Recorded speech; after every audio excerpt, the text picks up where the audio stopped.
भारत और म्यांमार के बीच ऊर्जा, बैंकिंग और बीमा क्षेत्रों में 3 अहम समझौते। सूची के साथ द्विपक्षीय वार्ता के बाद प्रधानमंत्री नरेंद्र मोदी ने कहा कि म्यांमार के साथ है भारत का मजबूत विकास साझेदारी कार्यक्रम।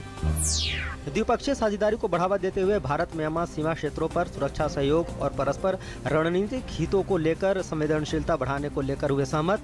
आंग सान सू की ने जताया विश्वास, दोनों देश उभरेंगे अपनी चुनौती से। केंद्रीय स्वास्थ्य मंत्री जेपी नड्डा ने कहा, लोगों का भरोसा वापस पाने के लिए भुवनेश्वर आग हादसे के दोषियों को सजा मिलनी जरूरी। नड्डा ने आग पीड़ितों से की मुलाकात, कहा भविष्य में ऐसी घटनाएं न हो इसके लिए सभी राज्यों को ताजा एडवाइजरी की जाएगी जारी। जीएसटी परिषद की 3 दिवसीय बैठक के पहले दिन राज्यों को की जाने वाली भरपाई का फॉर्मूला हुआ तय। केंद्र ने 4 स्तरीय जीएसटी दरों का रखा प्रस्ताव।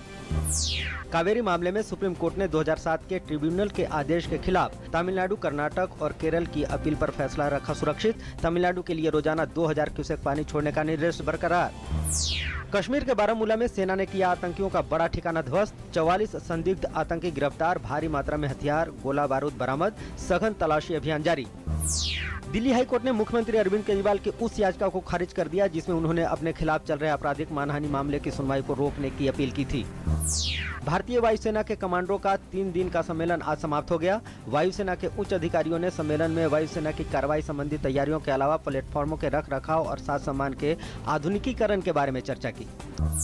3 दिन की इस सम्मेलन में वायुसैनिकों और पूर्व सैनिकों के कल्याण से संबंधित मुद्दे पर भी हुई चर्चा।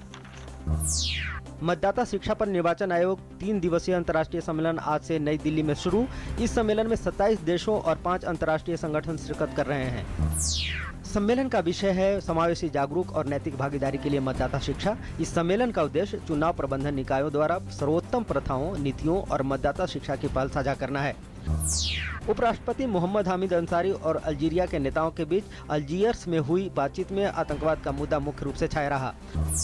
दोनों देशों ने एक स्वर में आतंकवाद के खिलाफ लड़ाई में अपनी प्रतिबद्धता दोहराई और अलग अलग क्षेत्रों के कई मुद्दों पर चर्चा हुई, जिसमें हाइड्रोकार्बन, उर्वरक उत्पादन से लेकर दवा और अंतरिक्ष क्षेत्र में शामिल है।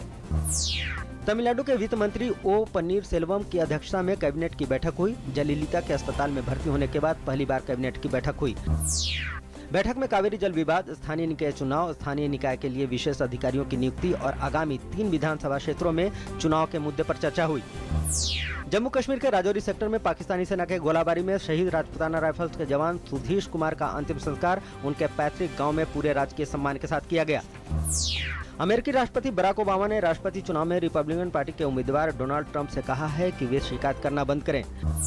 राष्ट्रपति ओबामा ने यह कहकर डोनाल्ड ट्रंप के उस दावे को खारिज किया है जिसमें उन्होंने चुनाव में धांधली होने की बात कही थी।